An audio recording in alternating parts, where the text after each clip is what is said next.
World Radio Network. You can call in and talk to our hosts by dialing 60547257766, then dial the access code 60860, and you're ready to be part of a worldwide movement to educate everyone listening to these shows.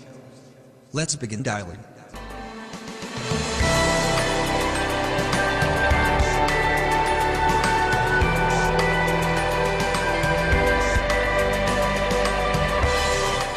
This is a Pyramid One International Network presentation.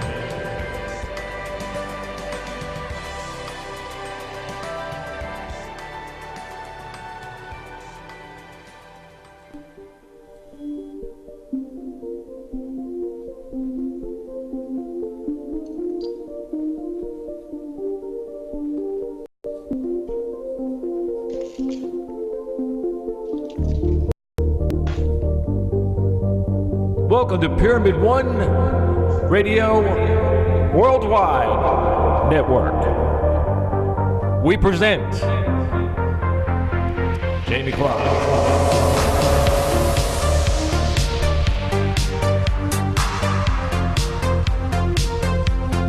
Let me tell you a little bit about Jamie. Jamie's an Ohio boy.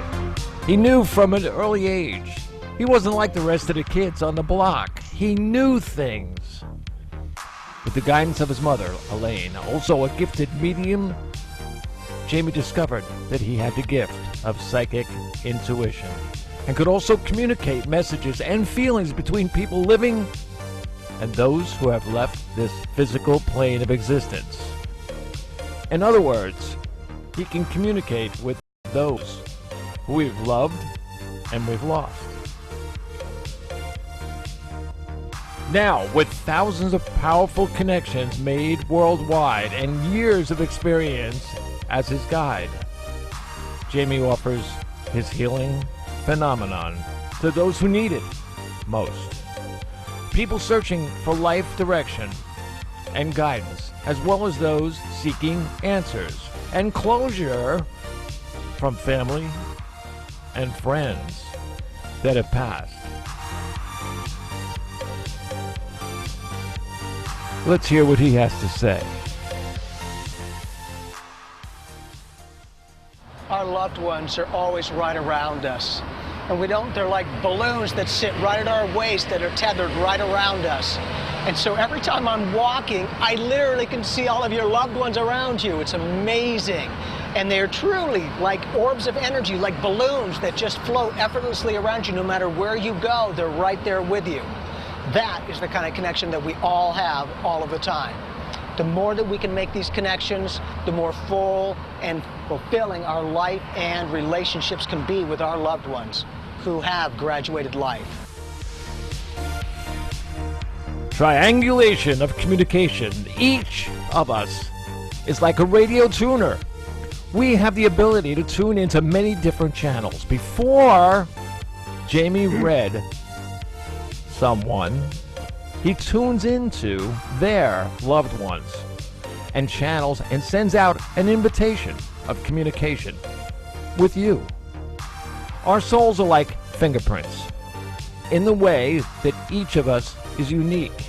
Our loved ones know our soul print, and by Jamie's invitation and their realization, they now create a triangle of communication. Jamie to them, them to you, you to Jamie. They know that I, Jamie, is on, and they're receptive and will sometimes come early to understand Jamie's rules and regulations and how most effectively to communicate. Now that we all have, or we all are on the same channel, can work together as a team, as Jamie Clark pats new paths to things in your life. May I present the man, the guy, my best friend, Mr. Jamie Clark. Oh yeah, he's in there somewhere. Oh, David, what's There up? he is. There he is. His camera went poof. Oh yeah. Very cool. Hey, it's always good. And again, Bob, I truly appreciate and respect you, not only for a person and being a great friend, but for what you do for others. So I just wanted to say thank you. Well, thank you very much. Now, where is your camera before you go any further? Well, no one else is on. I don't want to sit there and show my big head when I just have these beautiful pictures of you guys. What are you sitting there? What are you sitting there in a swimsuit or something? I mean, come on. Yeah. Hi, what's up, baby? Hey, Jennifer. Hello. So, real quick, I would just like to share a little bit of Jennifer's biography and what she has been able to empower herself and help others with. Jennifer Emperador is a trauma-sensitive practitioner and founder of Soul Discovery. She also serves as an EFT and workshops and group facilitation instructor at the Southwest Institute of Healing Arts. Jennifer, who is also known as Zen Jen, has taught several personal growth workshops and retreats and served as a volunteer at a local women's recovery center. She has a Bachelor of Arts degree in Sociology and is a certified life coach, 200-hour yoga teacher, Yoga Nidra and Advanced Yoga Nidra, clinical hypnotherapist, mindfulness guided imagery facilitator, EFT practitioner, and we'll get into what that is, and Reiki master. As a trauma-sensitive practitioner, she takes on a wholeness approach to healing trauma. By turning her own wounds into wisdom, she has helped her clients reclaim their lives through the integration of emotional regulation, breath work, yoga, hypnotherapy, sound healing, mindfulness, energy work, and somatic psychotherapy techniques. Jennifer's personal journey of healing from developmental and complex trauma has helped her create a different relationship with what has happened in the past. Her mantra, I own my life, drives her deep passion for working with people who have experienced a similar journey of trauma, addictions, abusive relationships, eating disorders, and feelings of low self-worth. Her heart-centered approach allows her clients to be fully seen so that they can finally recognize and appreciate their wholeness and live an empowered life. May I introduce Jennifer Emperador. Yo, yo, yo. Hello. Thank you. Very honored to be here. When do we get to see your beautiful mug on all of this? You know, I think it's really fantastic because we've worked as colleagues in other opportunities and other empowerment places, which has been phenomenal. But if you would, Jennifer, because you've got such a great energy and you've got a lot of empowerment for that, what got you started in this direction? Why did you choose to become the healer of the healing?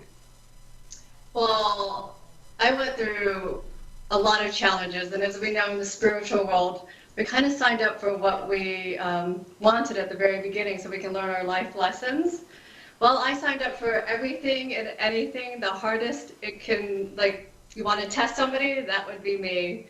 And after, like, you know, going through abusive relationships and being abused even as a child, I mean, I'll definitely tell you more as we continue on the show. But it came out on the other side. I realized, like, wow, people can survive that. And I want to help other people, like, create a new relationship around their own experiences so they don't feel like that they're, you know, succumb to that for the rest of their life. You know, there are so many levels and definitions of trauma. And for all of our listeners who have all heard the word and witnessed some sort of trauma in our lives in some way, what can you share? Break it down for us. In what capacity? Because I know that trauma can also be devastating and it could shut people down completely. You seem to have approached that challenge, healed it, empowered it, and are helping others. How long, may I ask, how did you find these techniques? Were you introduced? Did you create a number of these on your own? It was probably say about 10 years ago, actually, when I first forgave one of the people who affected my life. It was actually my stepfather. Once I did that, like something completely unfolded. I had left an abusive relationship at that time. All I knew was trauma, stress, anxiety, depression, controlling relationships. That was my normal world to me. And as time progressed and I forgave my stepdad, like I started seeing other avenues of really like living a healthy life. And at the same time was also experiencing like these phenomenal spiritual enlightened experiences that sometimes when I share with people what happened, it almost sounds like I'm a little crazy. And I think we've all can probably attest to that when we've gone through this world, that people like look at us a little differently. They still say that about me. Yeah, exactly. Because it is such, for people, they think, well, the life is just in this, dimension. And I found for me, like once I tapped into like really opening up my heart, there were so many just like out of body experiences, connection to God's, for me it was God. And just like the ability to be able to connect to people in such a different way, and in really a deep, soulful way that I'd never experienced before. And if you're going to go to the big guy himself. Yeah. How did you know your connection to God? How was that? What was the experience? And I'm willing to bet it's lasted your life and beyond. Well, I'll have to say, so I remember at 19 years old being so angry. Mind you, I'm 46 years old at this point. At 19, I was so horrifically angry at the entire world that I thought that kind of life was what I was destined to live for the rest of my life. And I remember writing God off at that moment when I was living in California in an apartment in my little tiny hallway, and said just like, I've had enough. I didn't probably start saying the word God until about 3-4 years ago. And I even would like skirt the issue a little bit. So I remember when I first forgave my stepdad, I was experiencing things like out of this world crazy stuff, and then started seeing visions of like Jesus and Buddha at 13 years old. Don't ask me why 13, but that's what I got. And just from there, when I just said yes to all of that, things really unfolded. And just new experiences came up for me. And so being able to forgive others with those traumatic circumstances, were you able to forgive yourself for your own life experiences and the co-creations with other people? It's still an ongoing process. I mean, there's, I've come around and go, oh yeah, I forgave my stepdad, forgave my mother. And then just recently, I've been doing a lot of breath work, and I had realized I did this thing, the spiritual bypassing, where I ended up like forgiving them on a higher level, on their soul level, but I didn't allow the process to actually like go through like the physical senses, right? And to be able to process the anger and the frustration and the disappointment and hurt. So I'm, when I come out of these breath experiences, I realize like, wow, there's always going to be more. And I also know that as I continue to heal more, there's less anger, less frustration. And I'm learning how to laugh about it a little bit more too, which is so important in all of this, because healing doesn't have to be so serious all the time. Lordy, and I'm right there with you, and the ability to heal ourselves and to power ourselves and others. But also more of being able to, for myself, life is symbolic, and I do this all day long, but I believe that you said at 19 was the major shift for you, and you were ready to make changes. Numbers are pretty symbolic also, and this is a holographic universe, but to me, 19, 9 plus 1 is 10, 1 is the sign of new beginnings. So physically, metaphysically, you were expanding from that age on into the oneness. Now, with that, how did you choose in the spiritual healings and the modalities, because I know you have so many of them, but what modalities do you bring JC through, Jesus or Buddha? Do you bring any of the angels, any other beings through you as that connection of the healer and facilitator? Do you amplify that, or how does that work for you? My biggest presence would be Kuan Yin, being that she's a healer, that strong feminine presence. I do bring in Jesus, I bring in God and all, the archangels. And I also know that I also bring in like spirit guides or even friends that have passed along and that I know that they're watching over me. And I know that when I'm not connected to them, I can definitely feel that my sessions don't flow, I'm in the way, I have expectations, and they definitely don't go that way. And once I catch myself going, oh, ego, right, which is edging God out, is taking place, once I can connect with that, I get out of the way, and then they're back in playing with me. Nice. And it sounds like they don't push themselves on you. If you're ready to work, you want to vibe with that energy and that soul frequency, they're doing it. I love that capacity because it is about empowerment, not enablement. Mm-hmm. When we have those life-changing, and like I do, you never really know what a life person's experience has been as they sit before you. To me, you either perpetuate those patterns or you freaking change them. For me, I changed them.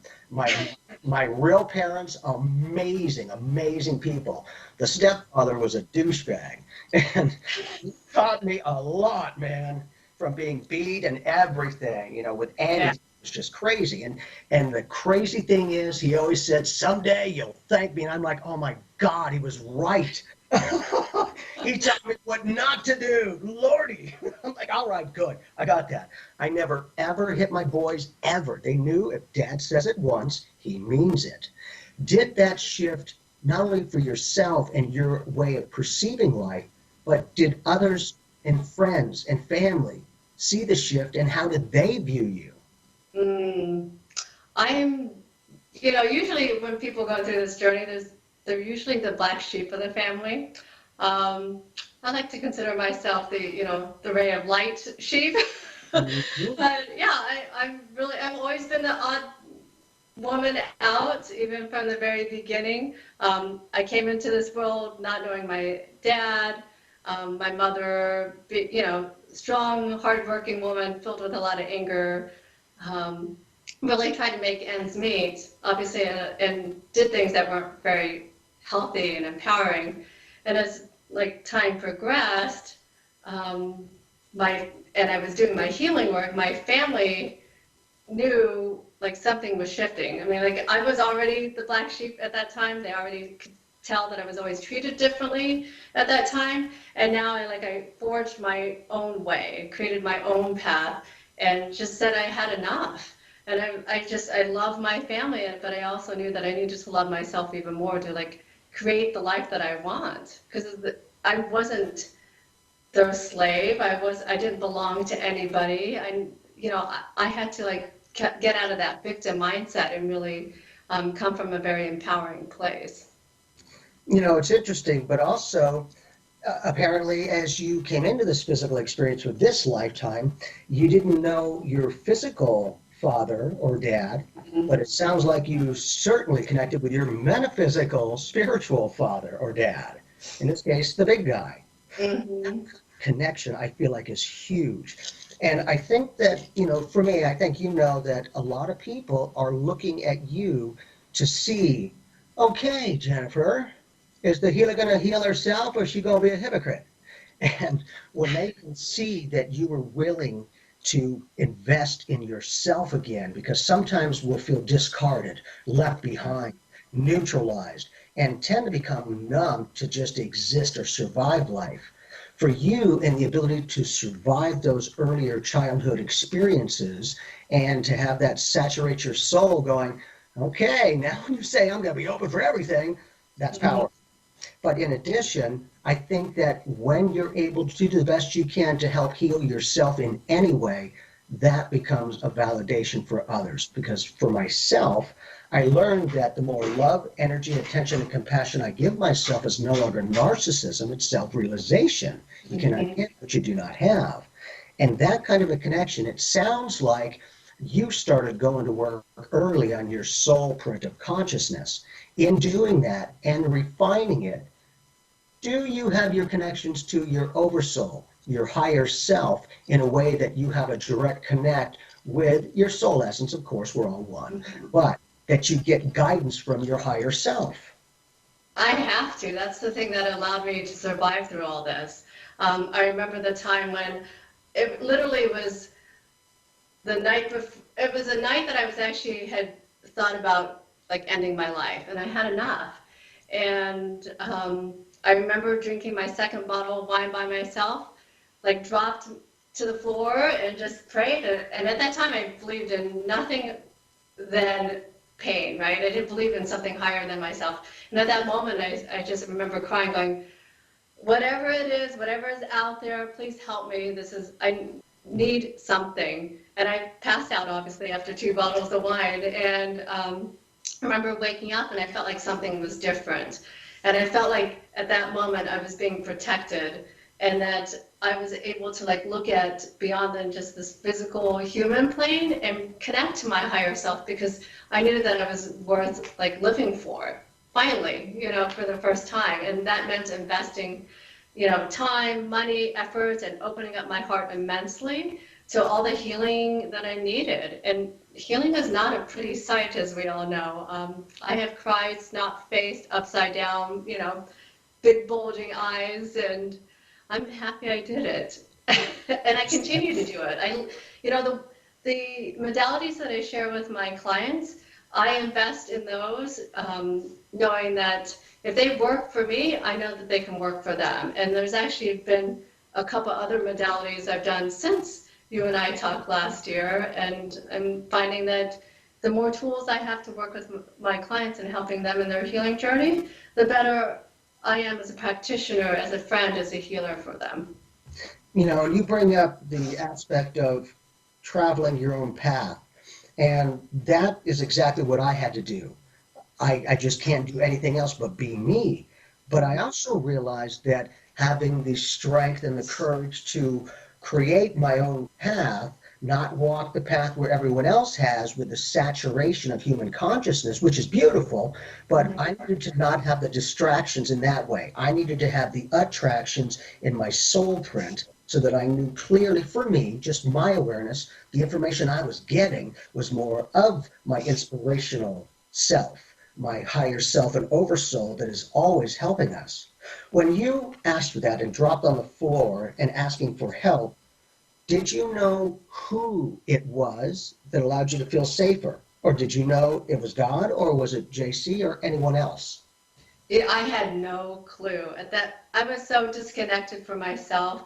I had created experiences in my life and had, dealt with addictions and, like I mentioned earlier, abusive relationships, that I just had no faith in anything at that point.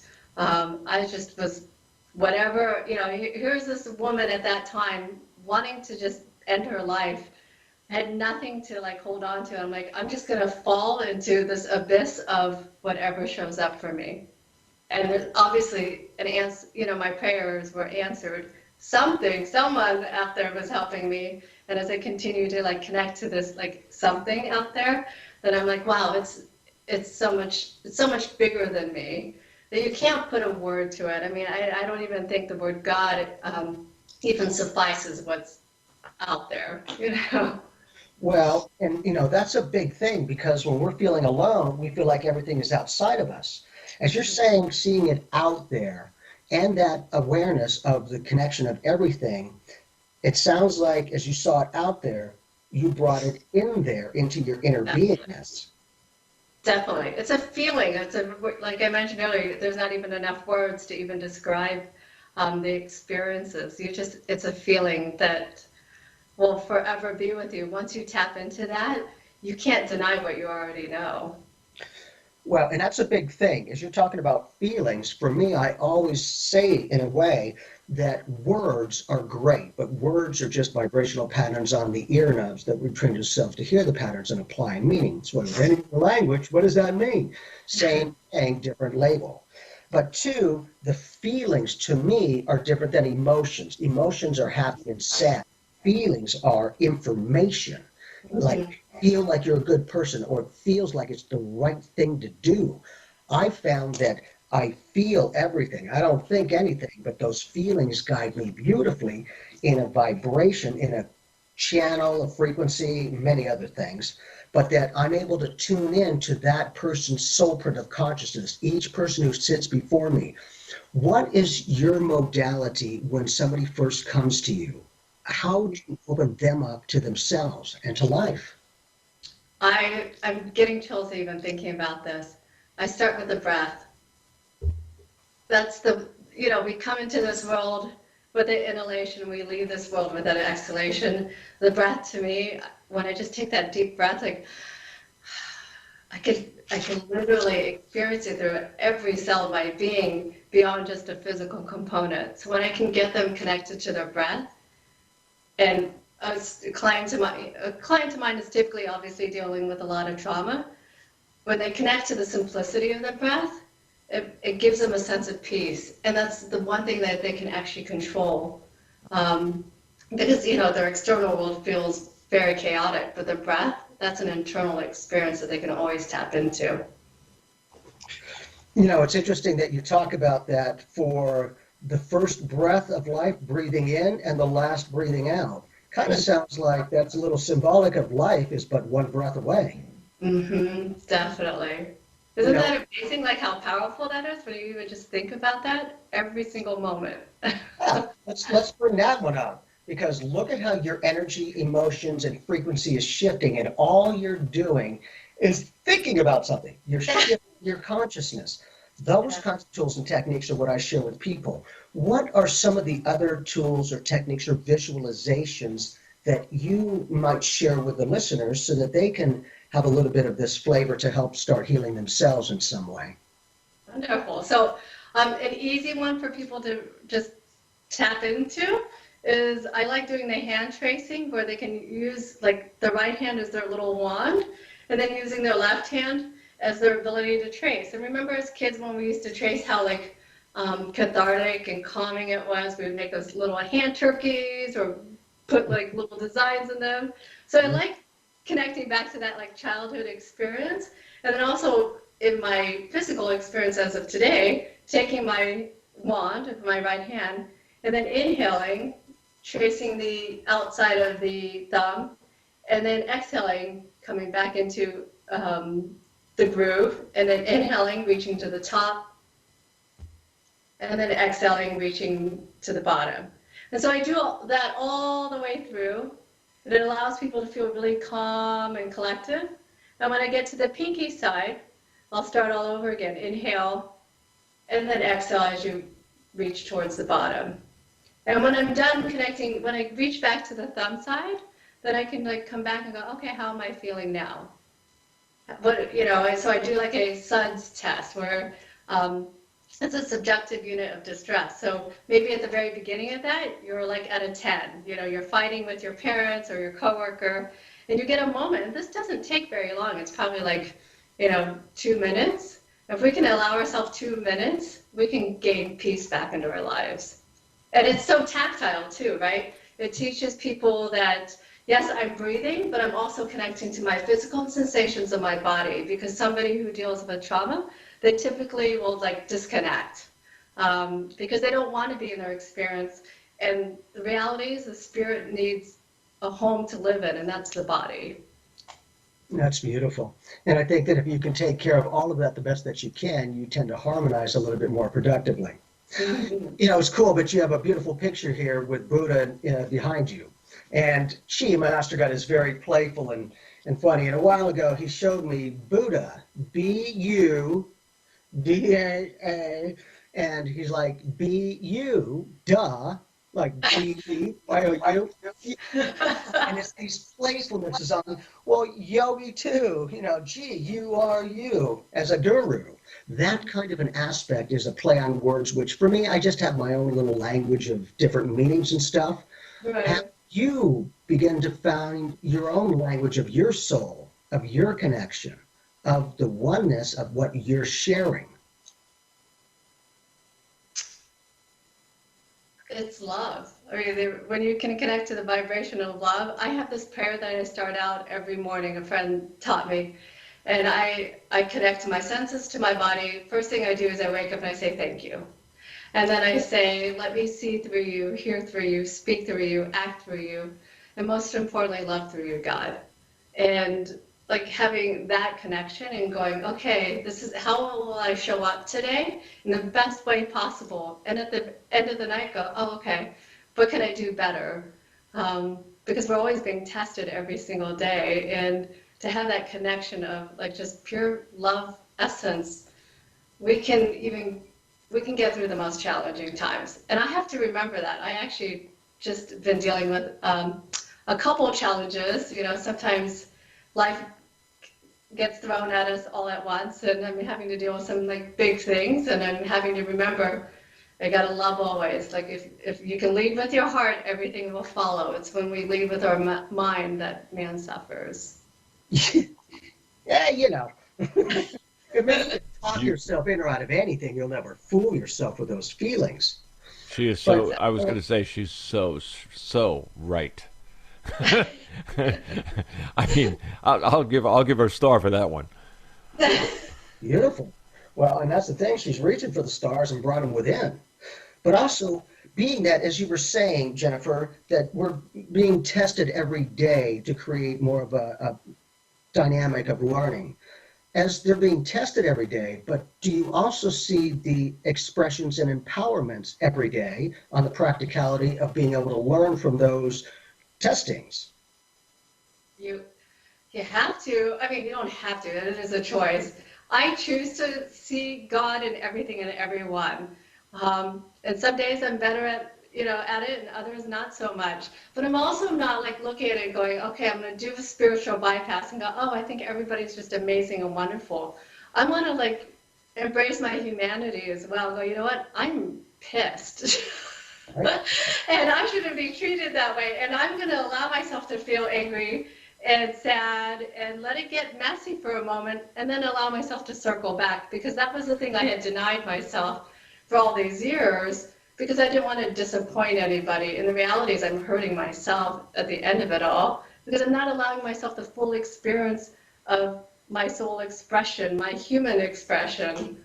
And when we can give that gift to ourselves, then we can feel our wholeness, right? Without denying the yang side, the yin side. That those are good parts of ourselves too.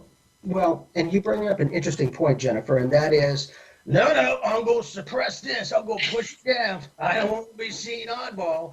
And the very thing we're trying to suppress and let go, you're focused on.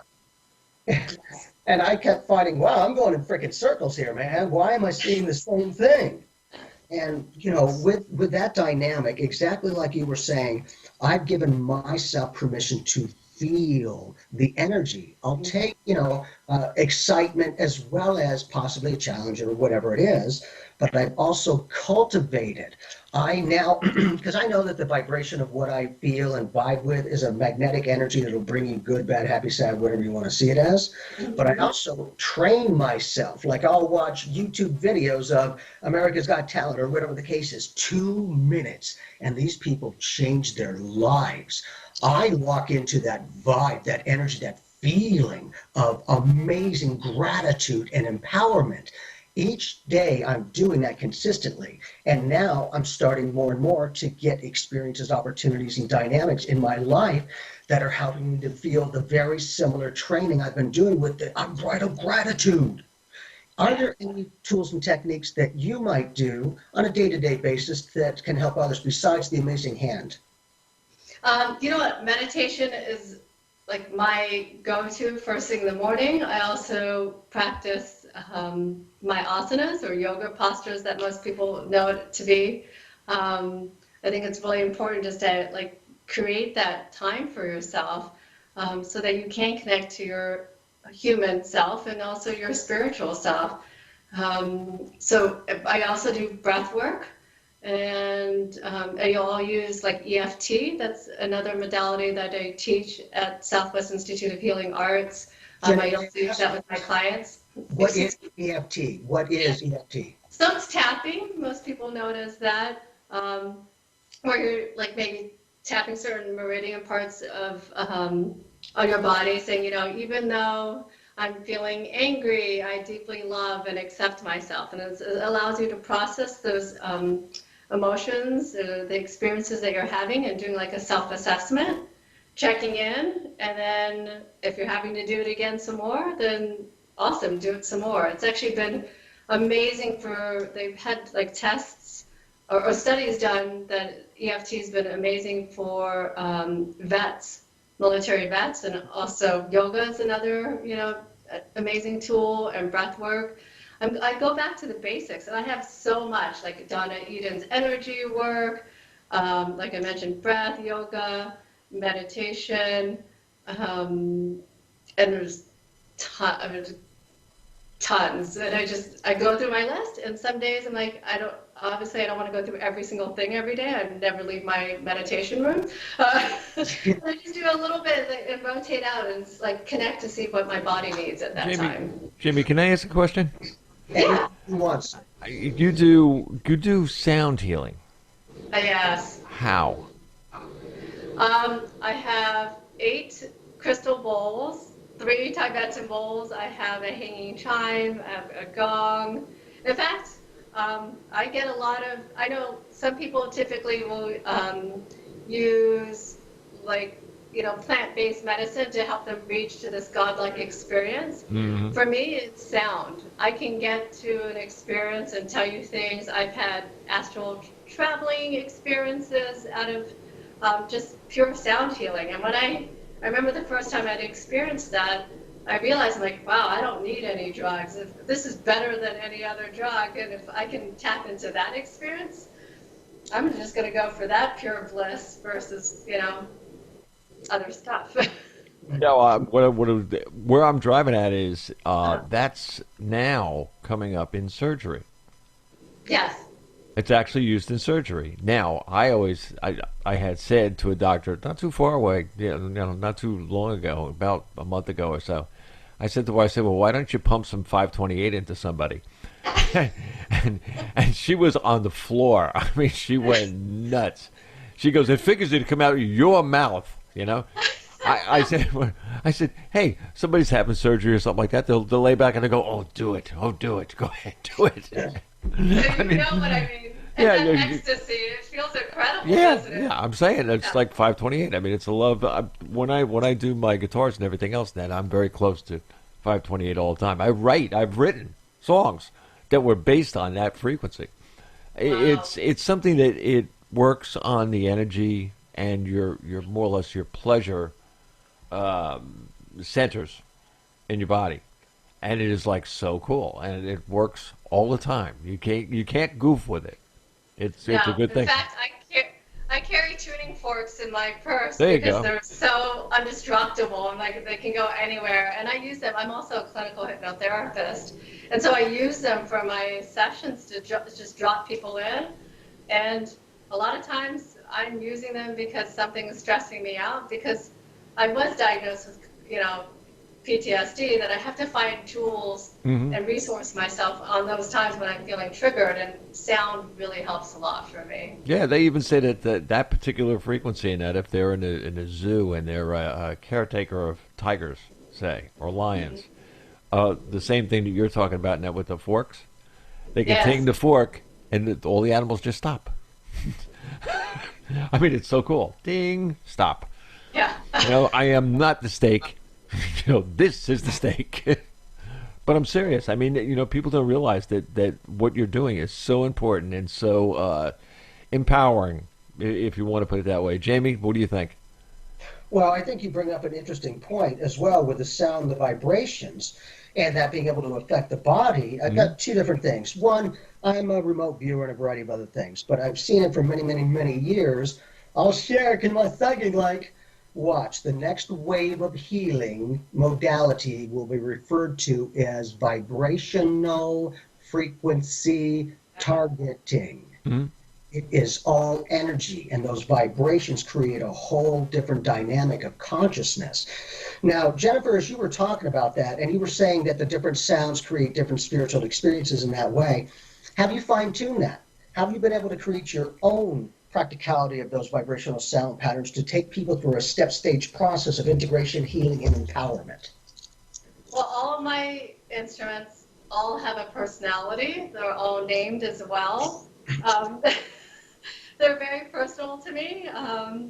And based on what a client's experiences are, or even my own, I'll bring in that frequency and just connect to to the healing that I need. You know, like I have 2 heart bowls. One of them was gifted to me by my brother, who I love this man dearly. He actually served Iraq twice and Afghanistan once.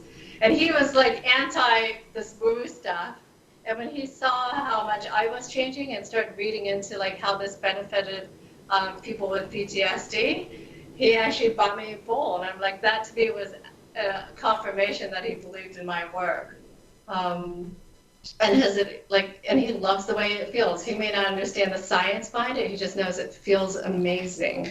And that's what we want, right, in life, is just to finally like go, God, I want to connect to joy. I want to connect to love. I want to connect to peace, most importantly, and just freedom. And when you can connect to those sounds and those vibrations that are just streaming through your entire body, that's what you get. But also, you bring up a great point, is you didn't tell him, I'm doing this and I'm doing that. You just did you. You got to, funny but true. He wasn't pushed on in any way. He just started rocking with it to go, man, I know you. And I know that who you are and how you are in this way. And apparently, you know, whatever that tool or technique is, it seems to have some kind of benefit for you. Mm-hmm. I think that's a major aspect when, at least for myself, I don't have to tell people everything. I'm going to show you through my own life experience. And if what I say I'm doing and all the stuff, just maybe there's something to what I'm telling you. And I always want to empower people to empower themselves, because that's a huge dynamic that a lot of us will feel helpless and frustrated. And then we wow, shut down completely. Right. And as you were talking about the love, to me, love is a very real energy. And I believe that Albert Einstein actually scientifically proved that love is a real energy. But in addition, love of itself already is unconditional. It allows everything to be. The moment that we say unconditional love, you just put a condition on it. Most people don't understand what that really means. I mean, as in our human experience, when we break up with somebody, I don't love them anymore. I love, with my deep soul, like heart, human aspect of who I am, I even love the people who hurt me the most. Well, that's unconditional love. That's beautiful. Love is what it is. But also, you're talking about, you're connected with their souls, not just the physical person looking at you in this physical way. Mm-hmm. I think that brings up an interesting point for me, and that is, for your soulscape of experience, you're sending it to their oversoul, to their essence of who they are. That automatically is intertwined with their physical body of what's going on now. That's a huge, nice redirection and integration of that, cosmic and unified. Hey, Jennifer, are you open for some calls? Yeah, let's make it happen. Let's do it. Bobby, what do we have? There you go. There's someone on let me say, area code 480. Who's on the phone? Hello. That's the universe. Oh. Somebody's on the phone. Go ahead. Don't be shy. Come on, you can talk. I'm a nice guy. I don't bite or anything. Honest. Well,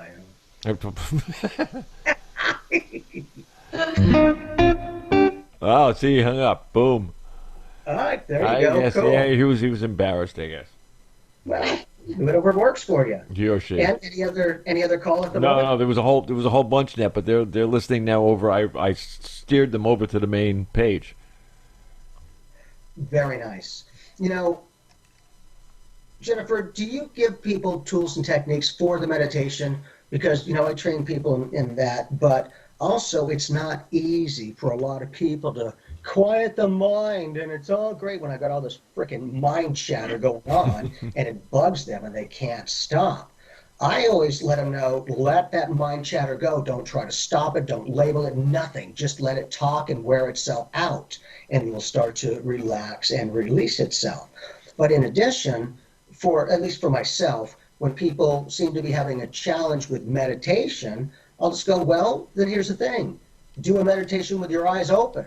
Go watch the trees sway, the fish swim, whatever works for you. Because for me, the practicality of spirituality, meaning on this phone, I want to be able to be productive and spiritual and integrated into this physical reality. Not just only me, I need to go through me so that I know and feel what it is, and then I can share it a little bit more effectively.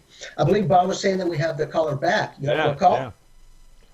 Caller on area code 480. Hello. Yes. Hi.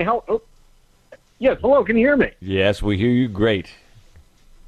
Oh, thank God. Okay. Good. We're back. Hey, how are you? Hey, Who do you have a question for? For Jen. Jen. Okay. And I've been a big fan of Jen's for such a very, very long time. And just my question for Jen is how. It seems like you've got a turmoil going on inside and processing. How do you stay so positive all the time when there just seems to be a volcano below the surface?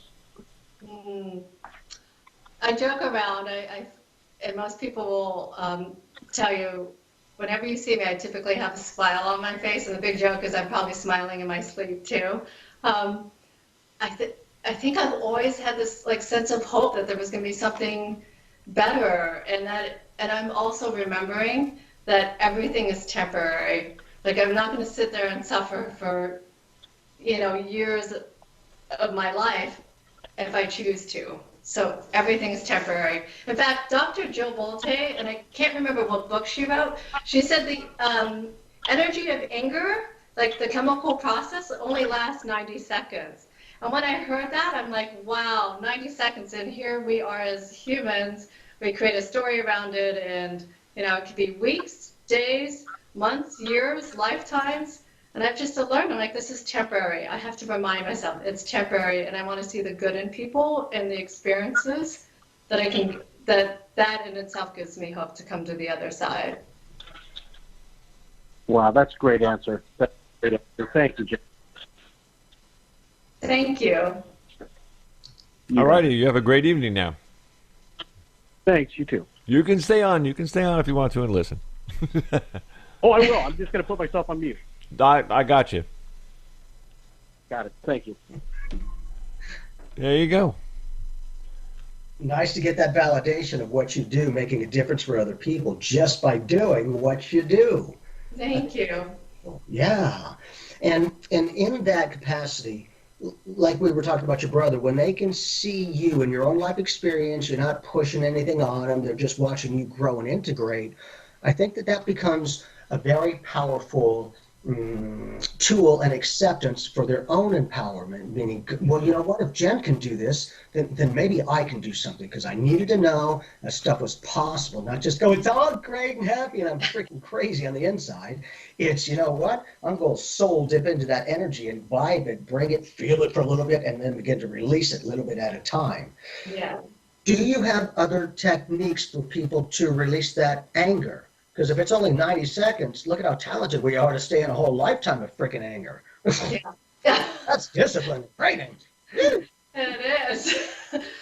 Just so you know, I mean, and I'm sure you've experienced this too, when you step into the light and embrace our wholeness, not everybody's going to agree with that. Whether it could be your family members or friends, it's so foreign to them. They only know you a certain way.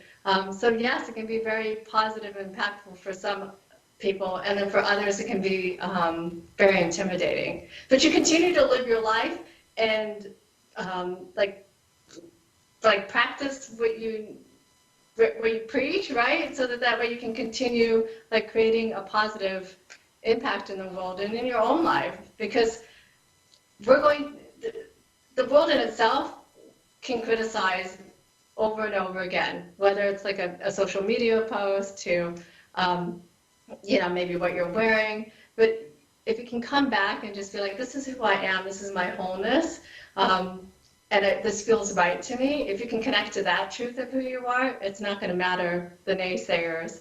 You'll just continue to live in your bright light.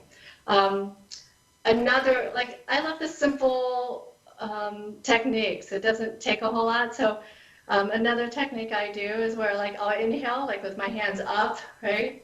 And then I'll exhale and then give myself a hug. Because there's so much power and serotonin levels for just like even a simple hug for even ourselves. Because sometimes we don't get enough of that from other people, right? But if we can give that to ourselves, that in itself is empowering. It also, again, allows a person who experienced trauma to connect to their body and feel the sensations and honor this container, their human vessel. Because it's amazing what it's done. When I look back at my life, it's like I look back at my life and go, oh my gosh, my body has done like spectacular things, and I may have not understood it at that time, but it has nurtured me, guided me, protected me, and served me this entire time. And so I have a different relationship around that.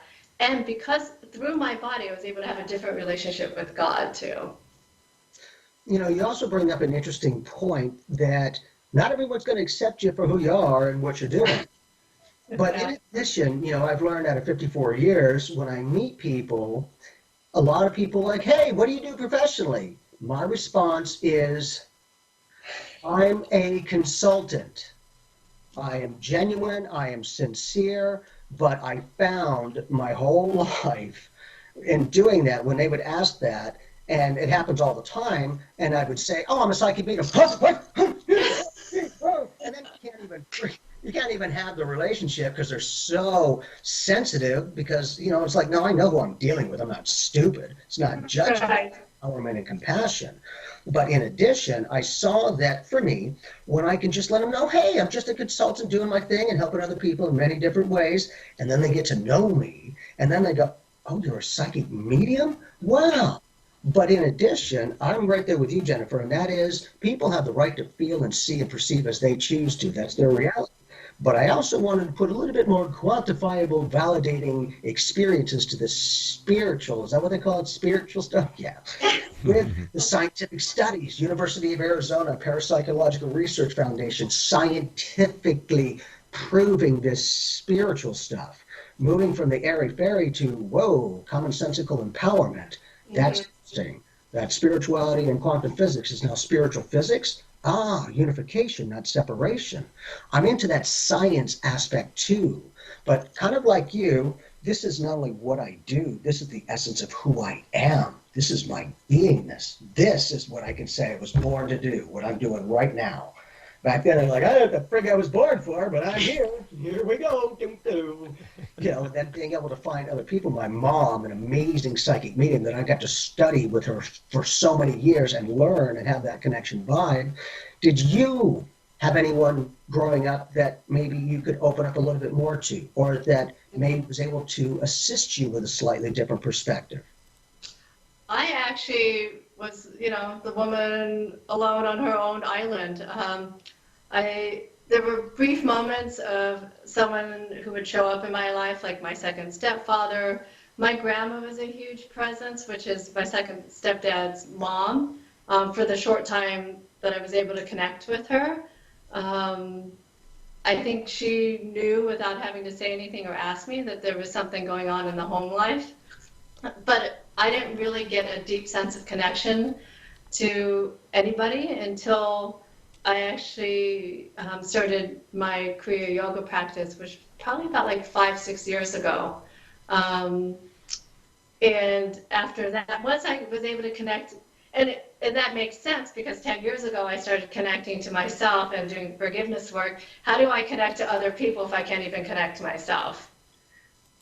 I couldn't trust anybody, even as a kid. I mean, everything that happened to me while I was in my mother's womb, and everything like progressively in my life jolted at 2 years old. That's when everything shifted for me on the physical sense.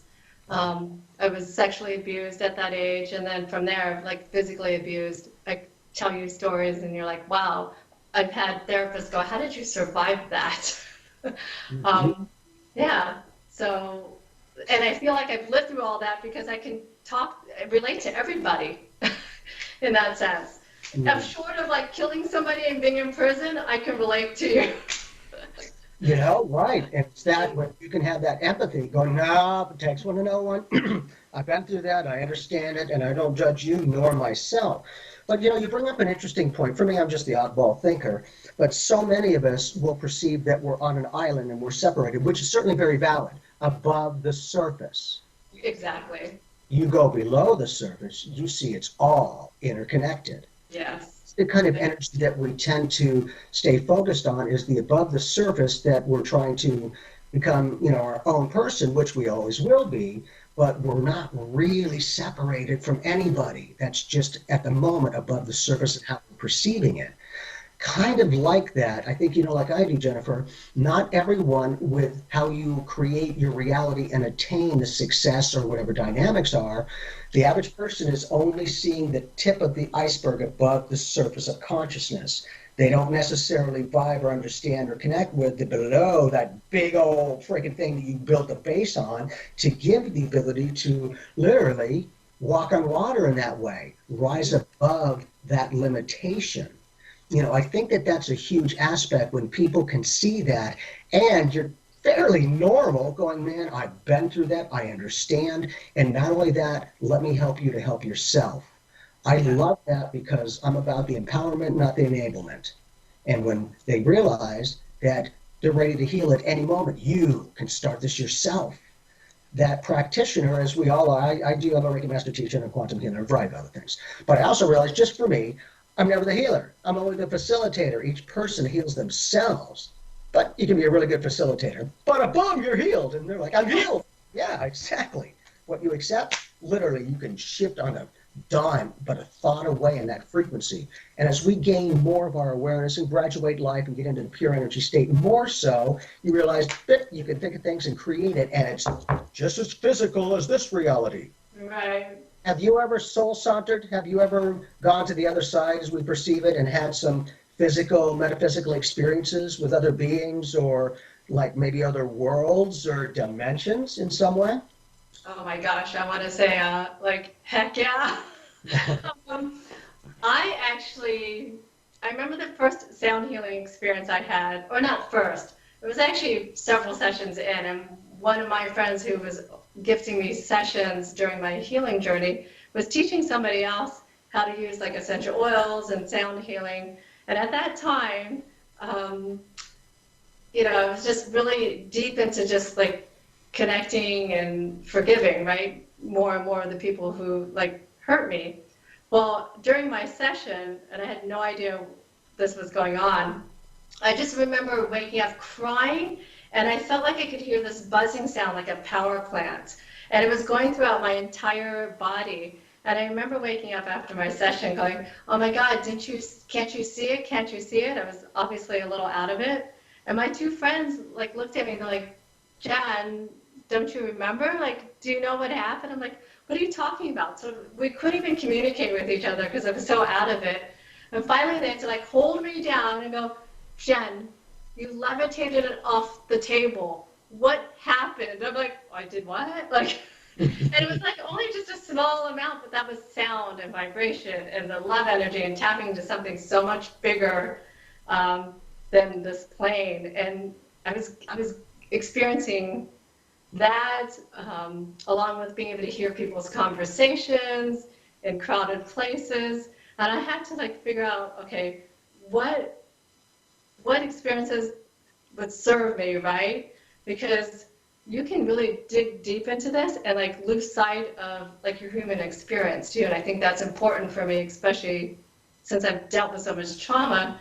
It's so much prettier on the other side. You know? Nobody gets hurt. There's so much love. You know, it's beautiful fields of flowers and lots of beautiful lights. And then like coming back, you're going, okay, what is it that I actually need so that I can still be connected to God and still be here in this experience of this world, right? And that's that wholeness, right? When we connect from like our root chakra to our crown chakra, that in itself is like rooted heaven and earth, Father Sky, Mother Earth.